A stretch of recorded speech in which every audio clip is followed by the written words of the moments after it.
جو رفتہ رفتہ دوستی میں بدل گئی، کیونکہ اسی راستے پر ہمارا اکثر آمنا سامنا ہوتا تھا۔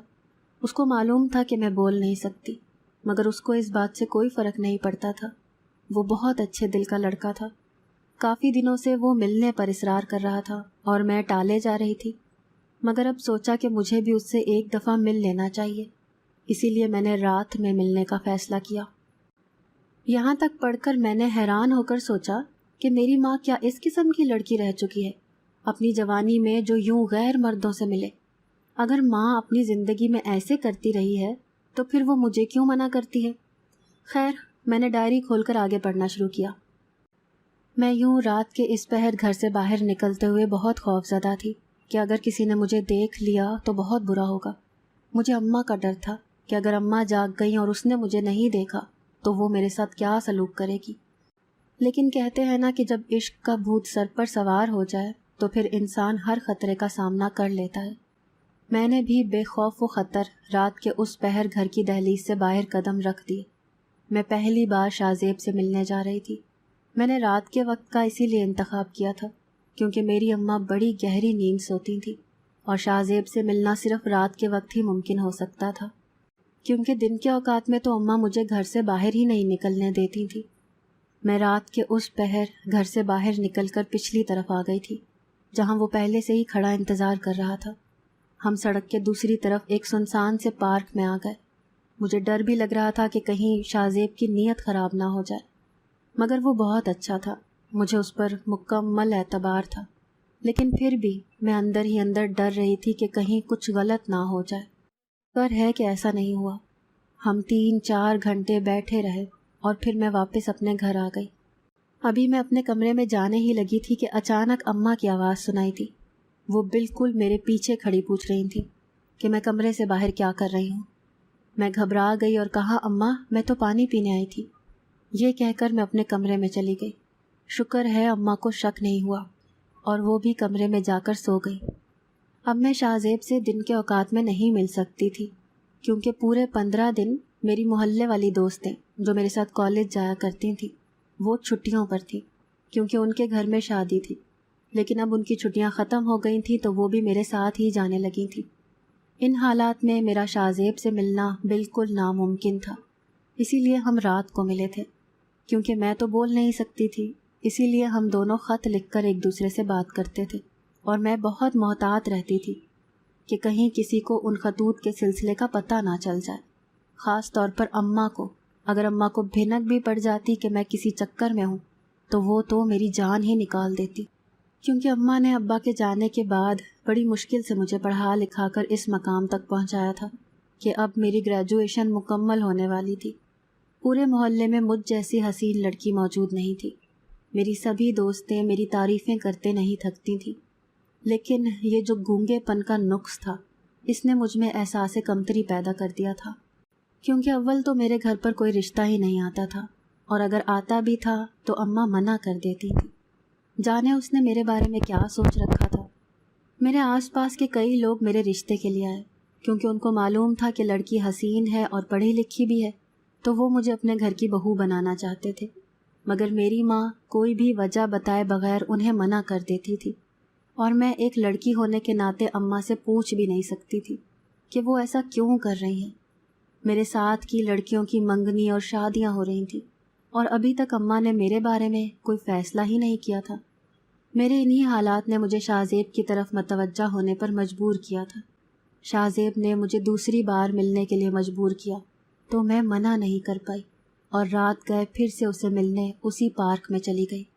رات کے 12 بج رہے تھے اور دور دور تک کسی انسان کے آنے جانے کے اثرات نظر نہیں آ رہے تھے، لیکن تھوڑی ہی دیر بعد میں نے دور سے کسی کو آتے دیکھا۔ جیسے ہی وہ ہیولا قریب آیا تو اس کو دیکھ کر میری سانسیں ہی رک گئیں۔ میرے سامنے تو اماں کھڑی تھی۔ میں ڈر کے مارے کانپنے لگی کہ اب تو میری اماں میری جان نکال لیں گی، مگر حیرت کا جھٹکا تب لگا جب ایسا کچھ نہیں ہوا۔ اماں نے مجھے آرام سے کہا کہ چلو گھر واپس۔ مجھے تو لگا تھا کہ وہ گھر آتے ہی مجھ پر چیخے گی، چلائے گی، مگر ایسا کچھ نہیں ہوا۔ اماں نے مجھے سو جانے کا کہا اور اگلے دن مجھے کہنے لگی کہ اس لڑکے کو بلاؤ، مجھے اس سے بات کرنی ہے۔ میرے دل میں ایک امید سی جاگی کہ شاید اماں کا دل نرم پڑ گیا ہے۔ میں نے خوشی خوشی شاہ زیب کو میسج کر کے گھر پر بلا لیا۔ اماں نے میرے سامنے تو اس سے کوئی بات نہیں کی، اسے لے کر کمرے میں چلی گئیں اور دروازہ بند کر لیا۔ کافی دیر تک ان دونوں میں بات چیت ہوتی رہی، جانے وہ آپس میں کیا بات کر رہے تھے۔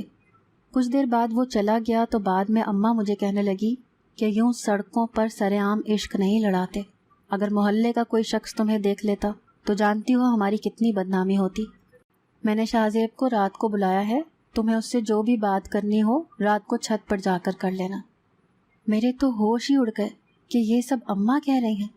مجھے تو لگا تھا کہ جب اس کو میرے چکر کا پتہ چلے گا تو وہ میرا حشر نشر کر دیں گی، مگر اماں تو یوں مطمئن تھیں جیسے میں نے کوئی بڑا ہی اچھا کام کر لیا ہو۔ رات کو شاہ زیب آیا تو اماں کہنے لگی تم دونوں چھت پر چلے جاؤ، وہاں کمرے میں جا کر جو باتیں کرنی ہے کر لو۔ مجھے تو یقین ہی نہیں آ رہا تھا، شاید ہی کوئی ماں ایسی ہو جو اپنی بیٹی کو یوں عشق کرنے کی اجازت بلکہ خود موقع دے رہی ہو۔ میں نے ایک بار پھر حیران ہو کر ڈائری بند کر دی۔ میری ماں کی ماں یعنی میری نانی کے بارے میں پڑھ کر تو مجھے حیرت ہو رہی تھی کہ بھلا سے کون سی ماں ہے جو یوں اپنی بیٹی کو اس کے عاشق سے ملوانے کے موقع فراہم کرے۔ یعنی میری نانی بھی تھی، لیکن اماں نے تو مجھے کبھی اس کے بارے میں نہیں بتایا۔ جب بھی میں نے اماں سے پوچھا تو اس نے یہی کہا تھا کہ ہمارے سارے رشتہ دار مر چکے ہیں۔ مجھے لگا تھا کہ اماں نے نانی کو منع کر دیا ہوگا کہ وہ ایسے تنہائی میں کسی سے نہیں ملے گی، مگر جب میں نے ڈائری کھول کر پڑھنا شروع کیا تو میں حیران رہ گئی، کیونکہ وہاں تو کچھ اور بھی لکھا ہوا تھا۔ میں اور شاہ زیب اوپر کمرے میں چلے گئے۔ مجھے لگا تھا کہ یہ بس آج ہی ہوگا، لیکن اماں نے مجھے کھلی چھوٹ دے دی۔ وہ مجھے شاہ زیب سے ملنے کے لیے خود چھت پر بھیج دیتی تھیں۔ مجھے سمجھ نہیں آتی تھی کہ وہ ایسا کیوں کر رہی ہیں اور اس کے ایسا کرنے کے پیچھے کیا مقصد ہے۔ میں نے اماں سے پوچھا تو وہ مجھے کہنے لگی کہ میں ایسا اس لیے کر رہی ہوں کیونکہ تم تو گونگی لڑکی ہو، کوئی تم سے شادی نہیں کرے گا۔ اگر تم اس لڑکے کو مکمل طور پر اپنے بس میں کر لو گی تو یہ تم سے شادی کر لے گا۔ بس اسی لیے میں تم دونوں کو قریب آنے کا موقع دے رہی ہوں تاکہ کل کو تم دونوں کی شادی ہو جائے۔ اماں کی بات بھی ٹھیک تھی۔ شاہ زیب نے مجھے بتا رکھا تھا کہ وہ ایک اچھے کھاتے پیتے گھرانے سے تعلق رکھتا ہے اور وہ مجھ سے بہت محبت کرتا ہے، اور وہ اپنے گھر والوں کو منا رہا ہے کیونکہ اس کے گھر والے ایک گونگی لڑکی سے اس کی شادی کرنے پر تیار نہیں، مگر اس کو امید تھی کہ وہ بہت جلدی انہیں منا لے گا اور رشتے کی بات کرنے گھر لے آئے گا۔ ہمیں یوں ملتے ہوئے کافی دن ہو گئے تھے۔ ایک دن ہم پر شیطان حاوی ہو گیا اور ہم دونوں نے تنہائی کا فائدہ اٹھا لیا۔ مجھے بہت ندامت محسوس ہوئی، مگر شاہ زیب نے یہ کہہ کر تسلی دی کہ بہت جلد میں اپنے گھر والوں کو تم سے ملانے لے آؤں گا۔ وہ اب بھی مجھ سے ملنے روز آتا تھا، لیکن اب میرا دل نہیں چاہتا تھا، لیکن اماں مجھے زبردستی بھیج دیتی۔ کچھ دنوں کے بعد یہ خبر میرے سر پر قیامت بن کر ٹوٹی کہ میں تو حاملہ ہو گئی ہوں، تو میری تو جان ہی نکل گئی۔ اس دن بھی وہ میرا انتظار کر رہا تھا، لیکن میں جانا نہیں چاہتی تھی۔ مجھے بہت ڈر لگ رہا تھا کہ اگر یہ خبر کسی کو معلوم ہو گئی تو میری کیا عزت رہ جائے گی۔ اماں کمرے میں آ کر کہنے لگیں کہ تم چھت پر نہیں گئی، وہ بیچارہ کافی دیر سے تمہارا انتظار کر رہا ہے۔ میں نے کہا نہیں، میں نہیں جاؤں گی۔ میں نے اماں کو سب بتا دیا کہ میں امید سے ہو گئی ہوں اور میں اس کا سامنا نہیں کر سکتی، مجھے بہت ڈر لگ رہا ہے۔ اماں نے مجھے کچھ نہیں کہا، وہ چپ چاپ میرے کمرے سے چلی گئی۔ مجھے لگا تھا کہ وہ اپنے کمرے میں جا کر سو جائیں گی، لیکن میری حیرت کی انتہا نہ رہی جب میں نے اس کو خود چھت پر جاتے ہوئے دیکھا۔ حیرانی کے مارے میں اماں کے پیچھے جانے لگی تو اماں نے چھت پر جا کر کمرے کا دروازہ بند کر لیا۔ میں ہرگز بھی وہ نہیں سوچنا چاہتی تھی جو میں سوچ رہی تھی۔ کمرے کے اندر سے اونچی اونچی آواز میں بولنے کی آوازیں سنائی دے رہی تھیں۔ میں نے دروازے سے کان لگا کر سننے کی کوشش کی، شاید اماں اس سے میرے لیے لڑنے گئی تھیں، یا پھر میں نے جلدی سے ڈائری بند کر دی۔ یہاں تک پڑھ کر میری ذات زلزلوں کی زد میں آ چکی تھی۔ تو کیا میں ماں کی ناجائز اولاد تھی یا ان کی شادی ہو گئی تھی؟ میں نے جلدی سے صفحے پلٹائے لیکن آگے کچھ نہیں تھا، ساری ڈائری خالی تھی۔ یا تو ماں کو آگے کچھ لکھنے کا موقع نہیں ملا ہوگا، یا پھر کچھ ایسا ہوا ہوگا کہ اس نے لکھنا مناسب ہی نہیں سمجھا۔ میں نے بے چینی سے کمرے کی تلاشی لینی شروع کر دی کہ شاید مجھے کوئی اور ڈائری مل جائے جس پر باقی کی داستان ہو، لیکن مجھے کمرے سے اور کوئی ڈائری نہیں ملی۔ میں بری طرح سے سسپینس میں پڑ چکی تھی۔ مجھے ہر حال میں باقی کی کہانی جاننی تھی کہ بعد میں آگے کیا ہوا ہوگا۔ ابھی میں ڈائری ڈھونڈ ہی رہی تھی کہ اماں کمرے میں آ گئی۔ مجھ سے پوچھنے لگیں کہ تم ابھی تک سوئی کیوں نہیں ہو؟ پھر اماں مجھ سے پیار سے کہنے لگیں کہ تم جس لڑکے کو پسند کرتی ہو اس کو گھر پر بلا لو، مجھے اس سے ضروری بات کرنی ہے۔ میں یہ سن کر چونک گئی۔ وہ تو وہی باتیں کر رہی تھیں جو نانی نے اماں سے کی تھی، یعنی میری نانی نے جو کچھ میری ماں کے ساتھ کیا تھا، کیا اب میری ماں وہ سب کچھ میرے ساتھ دہرانا چاہتی تھی؟ میں بہت بری طرح سے ڈر گئی اور کہا کہ اماں نہیں، ایسی تو کوئی بات نہیں ہے، میں کسی لڑکے کو پسند نہیں کرتی۔ حالانکہ یہ بات غلط تھی۔ میرا کالج میں اپنی کلاس کے ایک لڑکے سے معاملہ چل رہا تھا اور میں بھی اپنی ماں سے چھپ کر کئی بار اس سے مل چکی تھی، لیکن یہ شکر تھا کہ ہم نے ابھی تک کوئی حد پار نہیں کی تھی۔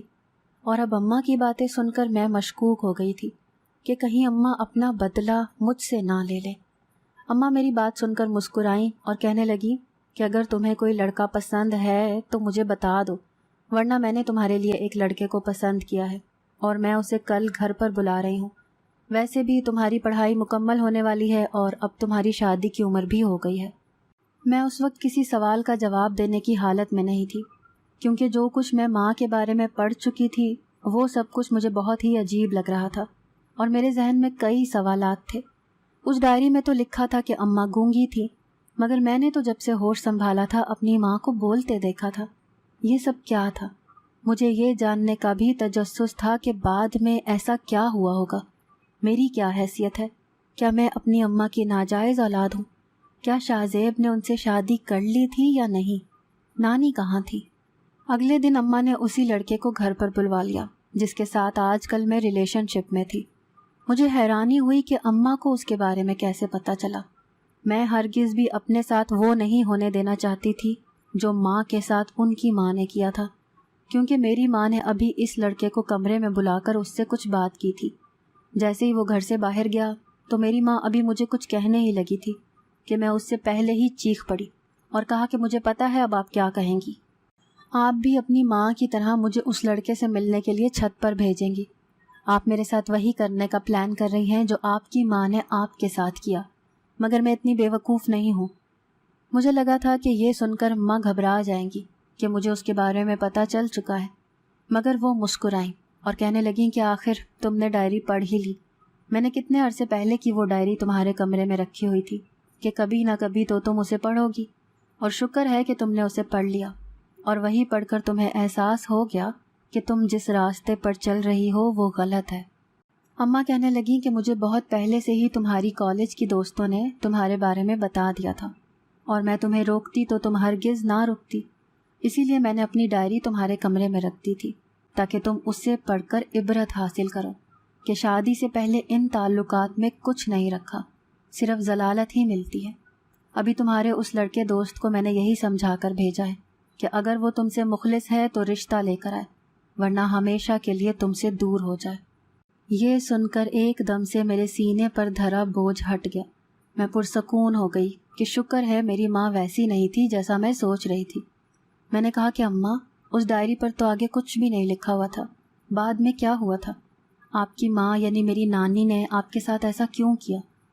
اماں کہنے لگی کہ وہ عورت نہ تو میری ماں ہے اور نہ ہی تمہاری نانی۔ میں نے ساری عمر اسے ماں سمجھا، لیکن میں اس راز سے آگاہی نہیں رکھتی تھی کہ میں اس کے شوہر کی دوسری بیوی کی اولاد ہوں، جسے اس نے صرف دنیا کو دکھانے کے لیے اپنے پاس رکھا ہوا تھا، ورنہ وہ مجھ سے بہت نفرت کرتی تھی۔